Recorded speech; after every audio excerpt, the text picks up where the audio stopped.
ادھر صفت رحمان قہار نہیں فرمایا، فرمایا وہ ذات ایسی ذات ہے جو اپنے بندوں کو عذاب میں ڈالنا نہیں چاہتے، وہ اپنے بندوں کو عذاب میں مبتلا نہیں کرنا چاہتے۔ اللہ کو عزت بندوں پہ ذرا بھی ظلم نہیں کرتے، بندوں پہ اللہ ذرا بھی ظلم نہیں کرتے۔ وَمَا ظَلَمَهُمُ اللَّهُ وَلَكِنْ كَانُوا أَنفُسَهُمْ يَظْلِمُونَ، فرمایا لیکن یہ بندے خود اپنی جانوں پہ ظلم کرتے ہیں۔ تو فرمایا رحمان کی صفت اس لیے بیان فرمائی کہ اللہ عذاب نہیں دینا چاہتے۔ ہاں جو بندہ شرک کرے اللہ کی ذات کے ساتھ، کسی کو شریک کرائے، وہ چاہے بت ہو، وہ چاہے کوئی قبر والا ہو، چاہے وہ درخت ہو، وہ ستارے ہو، وہ چاند ہو، وہ سورج ہو، جس کو یہ اللہ کی ذات کے ساتھ شریک کر رہا ہے، جن چیزوں کا تقاضا اللہ کی ذات سے کرنا چاہیے تھا اس کا تقاضا یہ کسی قبر والے سے جا کے کرتا ہے تو یہ اللہ کی ذات کے ساتھ شرک کرتا ہے۔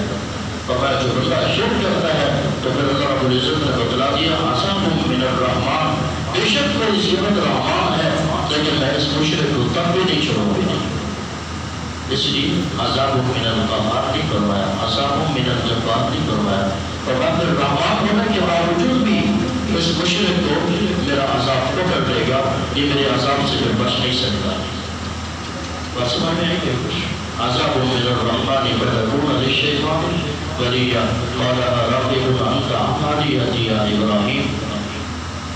آگے کہتے ہیں کہ حضرت کا جواب ہے، باپ کا جواب ہے، کہتے ہیں ابراہیم تو اعراض نہیں کرتا، تو باز نہیں آتا کہ تو ہمارے بزرگ کو برا بھلا کہتا ہے، تو اس سے باز نہیں آتا۔ یا ابراہیم لئن تم لأرجمنک وأهجرنی ملیا، میں تجھے سنسار کر دوں گا، تجھے پتھر مار مار کے مار دوں گا۔ باپ بیٹے کا جواب کتنی نرم انداز کے ساتھ گفتگو کر رہے ہیں والد کے ساتھ، لیکن آگے سے جواب سخت ملا ہے۔ لئن تم لأرجمنک وأهجرنی ملیا، میں تجھے سنسار کر دوں گا، پتھر مار مار کے مار دوں گا۔ حضرت ابراہیم علیہ السلام نے فرمایا قال سلام علیک، سلام علیک، تجھ پہ سلامتی ہو۔ آگے سے والد تھے تو یہاں یہ سبق ملتا ہے چاہے والد کافر اور مشرک بھی ہو تو انداز گفتگو گرم ہو، والدین کے ساتھ انداز گفتگو گرم ہو، ایسے بات کرو جیسے کوئی افسر کے سامنے ایک اس کا ماتحت جو ہوتا ہے ون سکیل والا جو بات کرتا ہے، اس طرح بات کرو جو آقا کے سامنے جیسے غلام بات کرتا ہے، اس انداز کے ساتھ بات کرو، چاہے والدین کافر اور مشرک بھی کیوں نہ ہو تو ادب اور احترام کے ساتھ پیش آنا چاہیے۔ فرمایا قال السلام علیک، اے وجہ میں تیرے اوپر سلامتی ہو، ساستغفر لک ربی انہ کان بی حفیٰ، میں اپنے رب سے تیرے لیے دعائے مغفرت بھی کروں گا، دعائے مغفرت بھی کروں گا۔ اس انداز کے ساتھ حضرت ابراہیم علیہ السلام نے اپنے والد کو قبول کی، پھر اس کے بعد نمرود کی دربار میں بھی گیا، وہاں جا کر کے اس کو بھی تبلیغ کی، لیکن اس کا جواب بھی منفی، اس کا جواب بھی منفی، کیونکہ مشرک کے پاس کوئی دلیل ہوتی نہیں، وہ یہی کہتے قالوا وجدنا علیہ آباءنا لہا عابدین، ہم نے اپنے آباء و اجداد کو اسی پر پایا ہے، وہ بھی ان بتوں کی پوجا کرتے تھے لہٰذا ہم ان کو پوجتے ہیں، اور کوئی دلیل نہیں ہوتی۔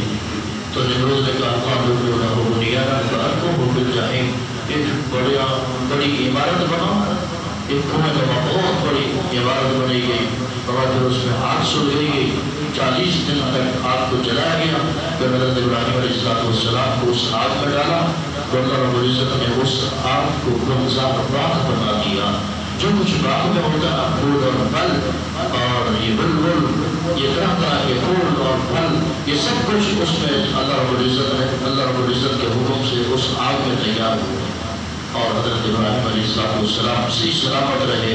یہ ظالم اوپر سے بیٹھا دیکھ رہا تھا، جب اس نے دیکھا کچھ بھی نہیں ہوا، صحیح سلامت بیٹھے ہیں، کہتا ہے ہمارا رب کیا ہی تیرا رب اچھا ہے، نعمت کسی کی تعریف کے لیے آتا ہے، کہتا ہے ہمارا رب کیا ہی تیرا رب اچھا ہے، میں تیرے رب کے نام پہ 4000 بیعت ذبح کرنا چاہتا ہوں۔ حضرت ابراہیم علیہ السلام نے فرمایا یہ تجھے ذبح کرنا، یہ خیرات کرنا، یہ کچھ بھی کام نہیں دے گا جب تک کہ تو کلمہ نہ پڑھ گا، جب تک کہ تو ایمان نہ لے آئے۔ إِلَّا الَّذِينَ آمَنُوا وَعَمِلُوا الصَّالِحَاتِ، ایمان کے ساتھ عمل صالح کام نہیں. ایسے نہیں جب تک کہ تم ایمان نہ لے آئے لیکن پھر اس کا حشر کیا ہوا. اب دیکھیں اللہ رب العزت نے آپ کے اندر سے تاثیر کھینچ لی وہ جلانے کی تاثیر کیونکہ وہ مالک ہے. ہر چیز کے اندر جو تاثیر ہے وہ بذات خود نہیں ہے یہ اللہ کے حکم سے ہوتی ہے.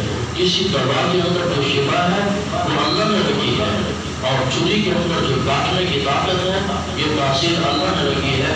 آگ کے اندر جو تاثیر ہے جلانے کی یہ تاثیر اللہ رب العزت نے رکھی ہے. یہی وجہ ہے کہ جب اللہ کا حکم ہوا قرآن یادہ رکونی بڑھتوں سلام علیہ ابراہیم یہ تو اتنی بڑی سخت آگ کہ کوئی پیڑ سے اگر وہ پرندہ اڑ رہا ہوتا تو وہ بھی جل ہو کے اس آگ کے اندر چلا جاتا. لیکن اللہ رب العزت نے اس کے اندر سے اس کی تاثیر نکال دی. تو کیا ہے کہ سب کچھ کے مالک وہی ذات ہے. ہر چیز کا مالک وہی ذات ہے. جو حضرت ابراہیم علیہ السلام نے اپنے والد کو سبق پڑھایا تھا کہ ابا انی قد جاءنی من العلم ما لم یأتک فاتبعنی اهدک صراطا سویا. یہ تیرے پتھر اور یہ مورتیاں یہ کچھ بھی نفع اور نقصان نہیں دے سکتی. میری اتباع کو اللہ رب العزت نے مجھے وہ علم عطا فرمایا کہ پھر آپ کو میں راہ دکھاؤں گا اس مالک کی. دعا ہے کہ اللہ رب العزت مجھے آپ کو اور پورے عالم کے مسلمانوں کو محمد صلی اللہ علیہ وسلم کے نقش قدم پہ چلنے کی توفیق عطا فرمائے. وما علینا الا البلاغ المبین.